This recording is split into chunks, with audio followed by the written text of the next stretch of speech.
Hello, Just Too Good here. Today I'm taking a look at the LEGO Monkie Kid White Dragon Horse Bike. This has 259 pieces, 4 minifigures, and it retails for $35 in the United States, where you can get it right now from LEGO Shop at home. Let's take a look at those minifigures.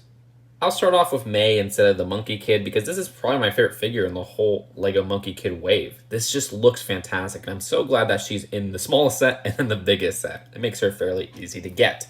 The design of that hair is a totally new piece that has some printing with the green highlights. I really like that. I like the molding and everything and how this is a hard plastic.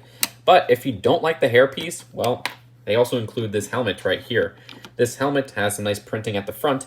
It isn't a new piece. It was the one that was originally used for, what was it, Firefly back in the DC 2018 wave, was it? So you could really display her whichever way you want. Now the design underneath does have an alternate face, which I took a look at for a second. She looks a lot more stern there. And other than that, I do like the printing on the torso with the dragon scales, which also continues to the front and continues to the legs there. Overall, a fantastic figure. Also, the sword that May uses, which is a white dragon sword, has some Ninjago elements in different colors. Like, I associate this with Ninjago because of the most recent wave, but it's nice to get it in that green. And that dragon handle in a white. I know that was highly requested, so that's pretty cool. This version of the Monkie Kid has the torso and legs that appear in most of the sets, and then the face print is one that only appears, I think, in the $50 set aside from this one. This design does use some really cool new pieces, like the headphone piece that attaches at the neck, which is one that you get an extra piece of in the set. And then there's the hair bandana combo, which I like that they even have printing on the bandana. This whole piece is dual molded, which is very interesting. It has some fantastic shaping. It's a hard plastic, and there's even like a little strand of hair that goes over the bandana. It's a very well-made element. Other than that, though, dual molded legs is also very nice with the black and the red and the white right there. And there's some printing at his back torso. And if you want, there's an alternate expression where he looks pretty darn cocky, if you ask me. Also included is the Monkie Kid staff piece, which is actually made up of 3 pieces. There's this new piece at both ends, which is a lightsaber handle that's a little bit longer than expected. And of course, you have just a regular pole in the middle. This is going to be something that a lot of people get just for that one piece, because I've heard it's something like Darth Maul's lightsaber. I don't know.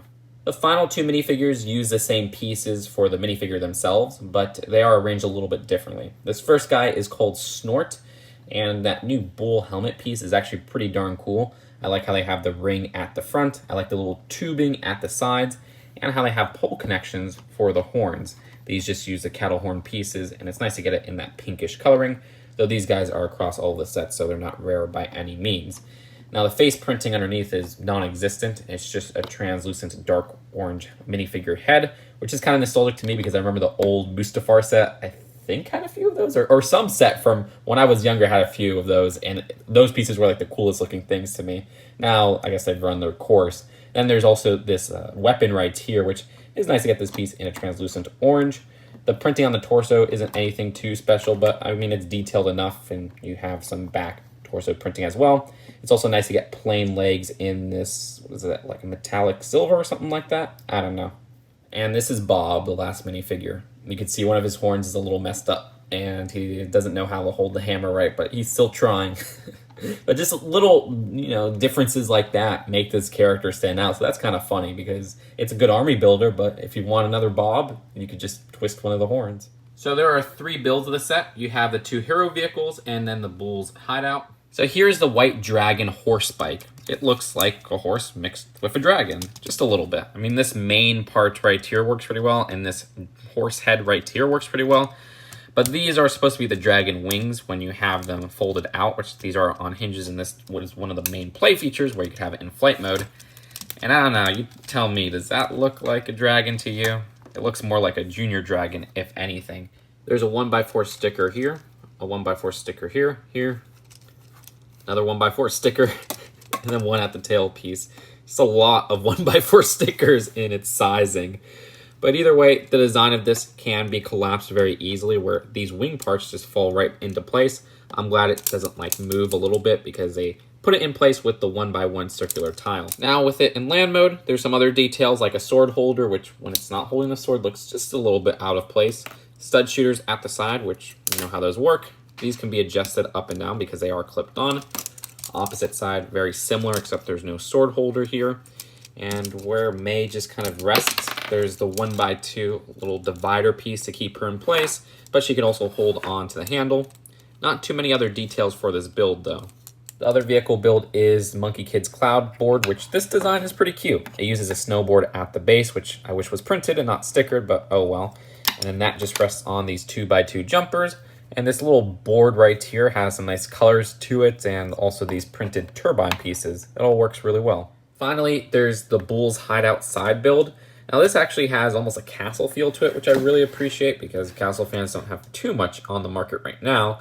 And this right here is probably the reason I feel like it's a Lego castle, because this is a little jail cell. And on the interior, there's a minifigure skull. And at the front, they even have these banners. These use stickers, though, unfortunately. I wish those were printed. And there's just a lot of stickers with this build in particular, because these are also stickers. Ugh, so annoying to put on.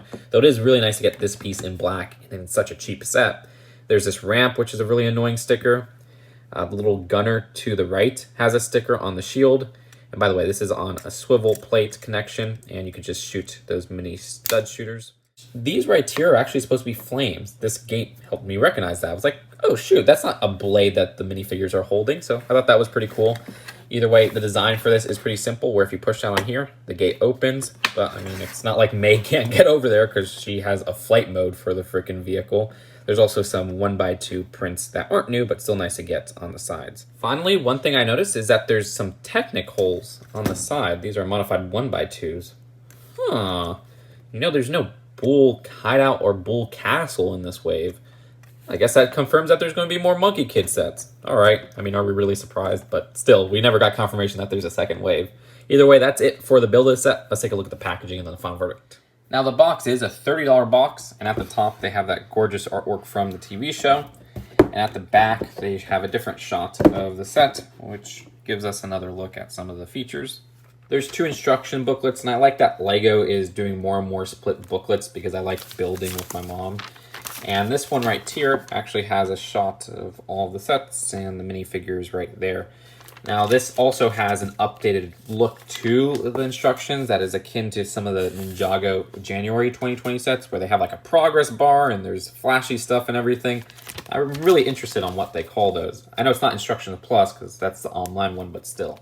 So overall, I think the biggest strength of this set is actually its builds, because there's no exclusive minifigure in this set. Sure, this is the cheapest way to get May, and that's going to draw a lot of people into this, but as a whole, they're trying not to sell these Monkey Kid sets based on the minifigures alone, it seems, and it shows here. The builds here are all pretty darn cool. I like the side build that's almost castle-esque. I like the oversized bike because it has a pretty cool color scheme, and then this little thing is probably the best build out of the 3. Nothing feels revolutionary, but they all feel very well done. There's just one thing weighing this down, and that is the price. It's a really bad price, too. This should not be $35. At most, $25. And that's even pushing it. I think this should have been a $20 set. I have no idea why this isn't a $20 set. You want to get people into the theme, and with all the other expensive sets, at least make the cheapest set worth the price. But no, not even the cheapest set feels like it's cheap. You know, it feels like it's very premium, and I don't like that. $35 is not worth it for what's included here. And if you're a price per piece ratio nut, I mean, 250 pieces, yeah, you'll be mad too. So I totally don't know what's going on here with that price. But with all things considered, that price dropped it from like a B plus or an A set to a C plus set. I really wish they would have went with a $20 to $25 price tag. But anyways, let me know what you think about this set in the comments below. I'll see you guys later. Peace out.